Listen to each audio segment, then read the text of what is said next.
Hello everyone, how are you today? I hope that you're having a wonderful day. First, I want to thank you so much for clicking this video. You do not know how much it means to me to see that you all are watching. Thank you so much to all of my new subscribers here. If you're not yet subscribed, please do join us. Let me know you're here in a comment below, and if you enjoyed this content, do give it a thumbs up. If you don't, you can give it a thumbs down too. I'm not upset about that. You're welcome to have your opinion. So this video is going to be about my finished sweater.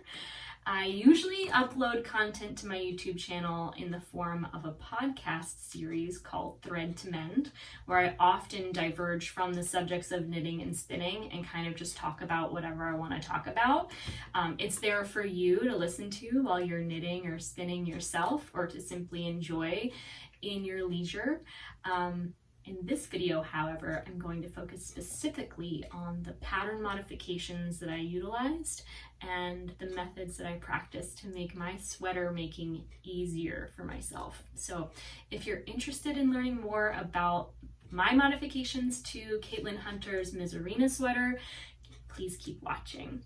All right, first I want to show you a little bit of a close-up to the yoke.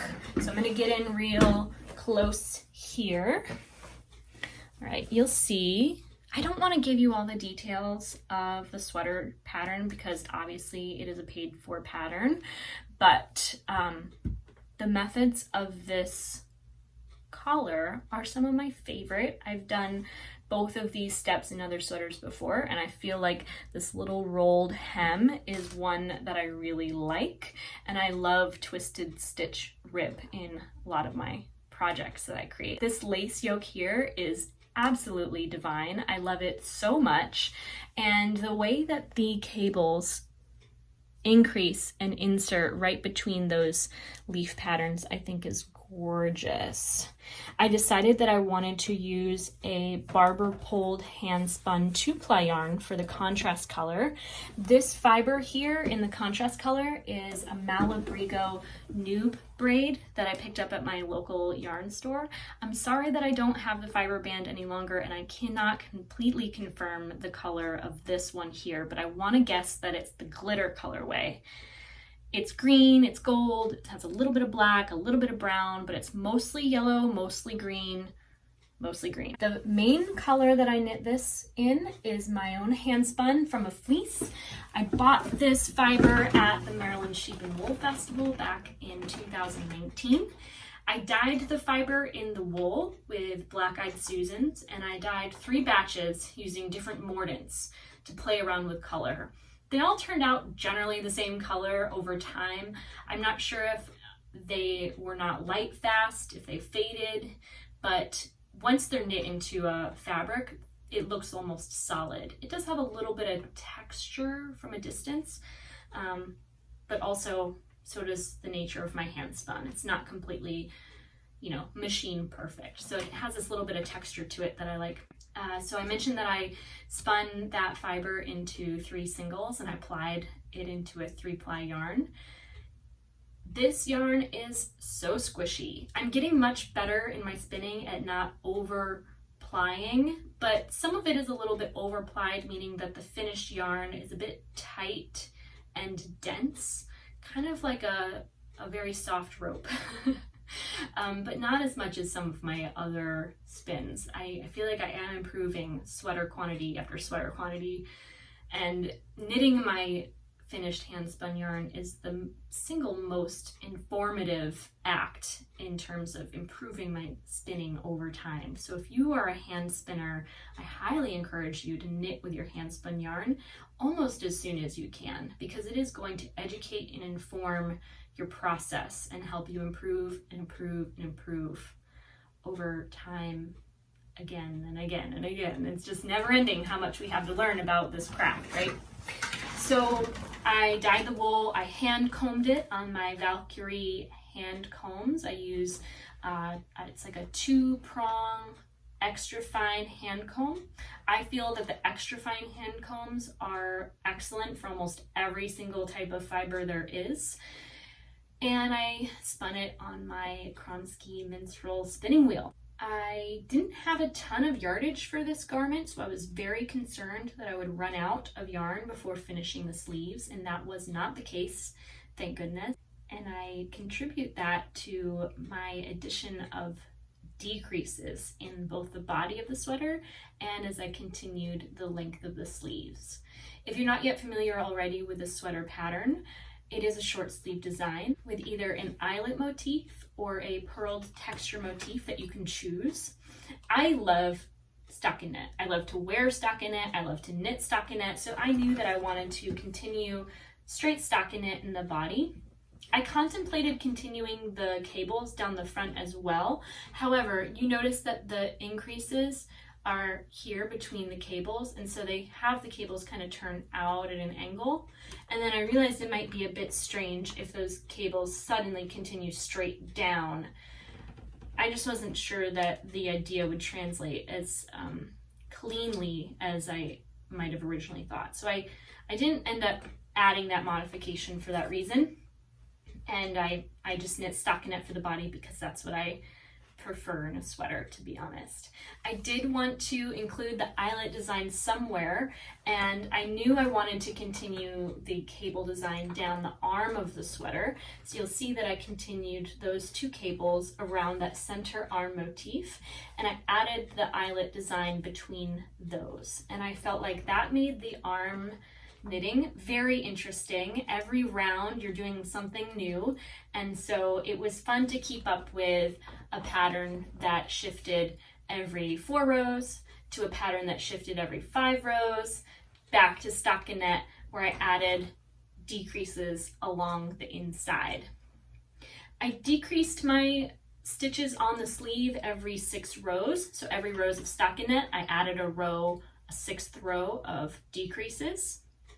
I continued the cuff in the smaller needle size with the exact same instructions basically as the collar, and I decided against the rolled stockinette hem for the bottom because this gives a bit of texture, and I knew that if I were to tuck this sweater into a skirt or some fine fabric that it might kind of show too much bulk.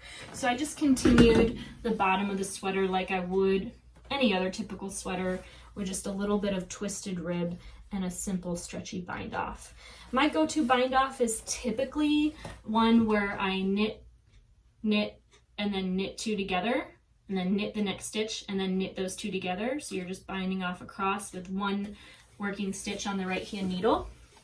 And that's just one I do because it's simple and quick. Obviously, a hand sewn tubular bind off is always spectacular, but I didn't know if I would have enough yarn and I didn't want to commit to a sewn bind off knowing that I might be working with a very limited number of inches remaining. I did finish the body of the sweater though before I got to the sleeves because I knew it would be easier if I just ended up with a garment that is as short as I am comfortable wearing, and then use the remainder of the yarn to continue the sleeves as far as I possibly can. And it turns out I had enough to knit full sleeves, not just full sleeves, but sleeves that I know over time will remain full sleeves. Now, if you're not an experienced garment knitter, it might be helpful to know that as you wear your knits, they diverge from this sort of 2-dimensional shape that we measure and knit according to, and they fill out into this 3-dimensional shape around the body that kind of shrinks up in length as it expands out in its width. And so over time, as you knit in your knit sweaters, those elbows will kind of eat up the length of the forearm. And so I always make my knitted sweaters with about 1 to 2 inches extra length than seems to fit. So right now you can kind of see that the arms are a bit long. Like there's a lot of extra fabric, and I know that with a little bit of time it's just going to become a little bit more, I don't know, it's just going to get eaten up a little bit. And each time I wash and block my sweater, it'll stretch out again, and then it'll kind of shrink back up again, and it'll stretch out again.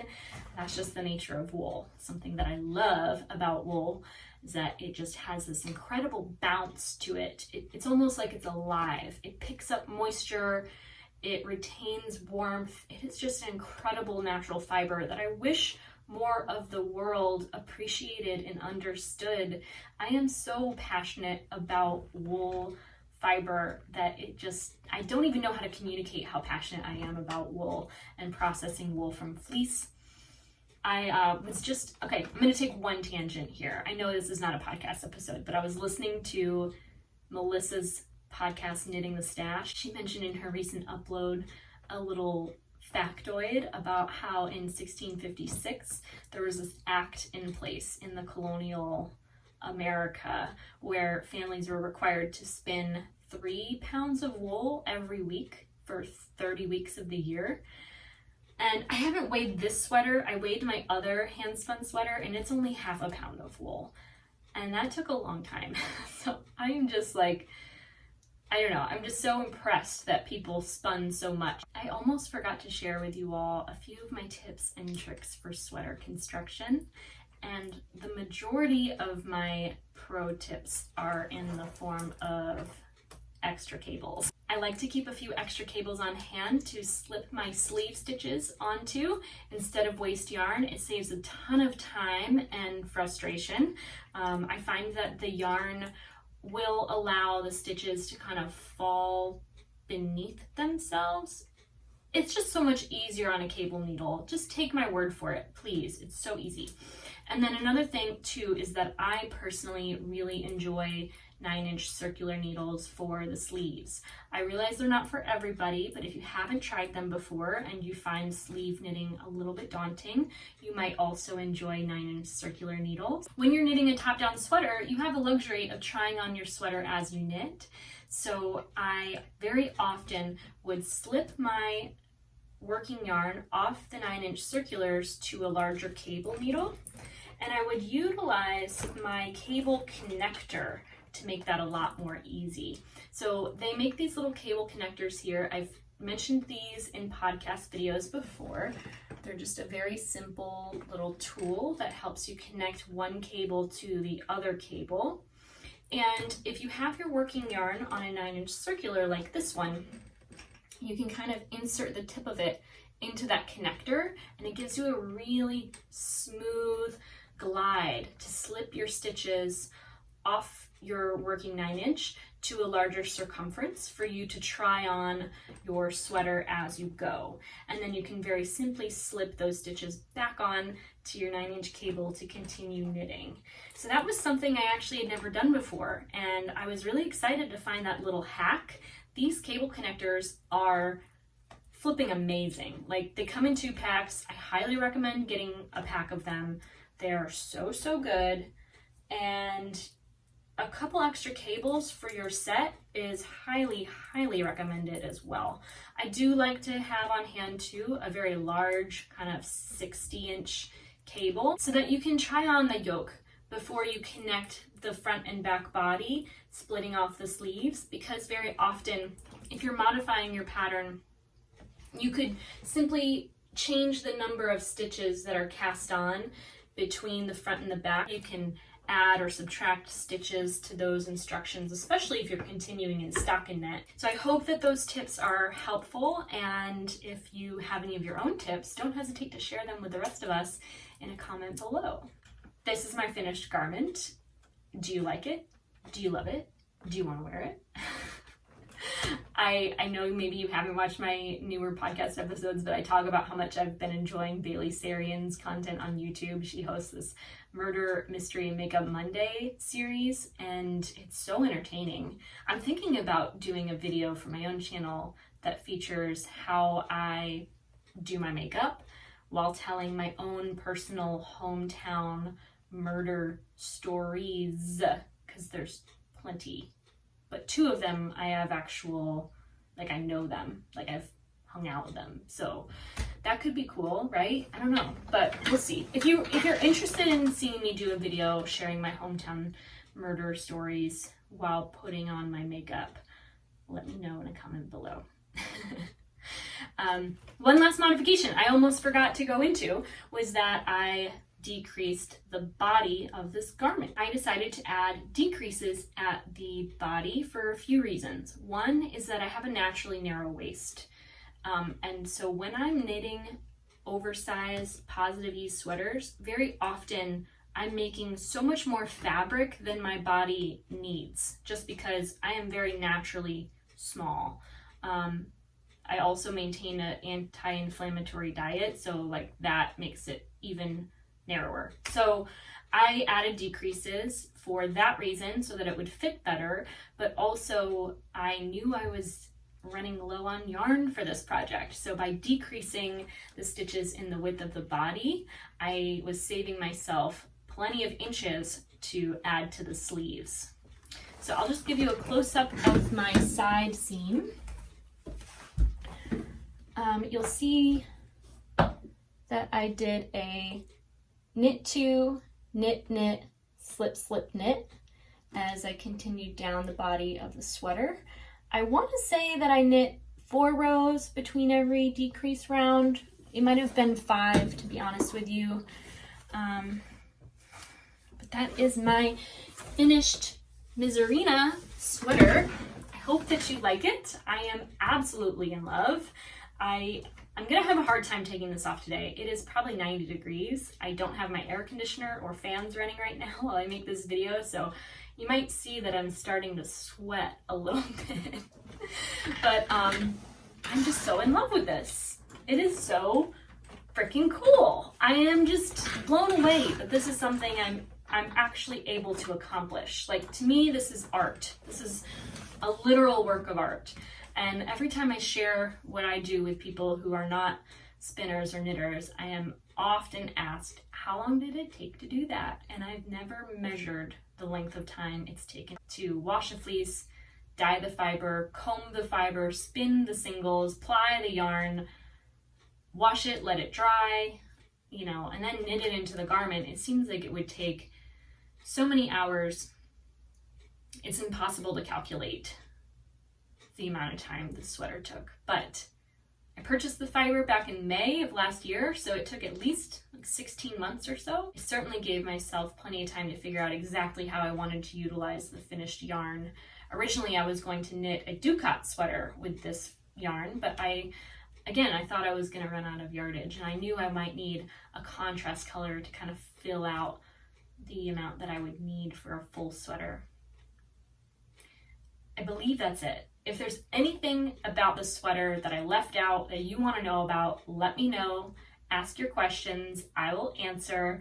And thank you so much for watching this video. I'm so blown away that there are people out there that enjoy the content I create.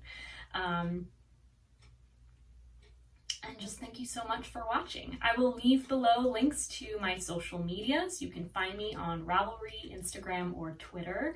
My name is Taylor E. Owen on all of those platforms. And once again, thank you so much. I hope that you're well and that you all take care and have a great day.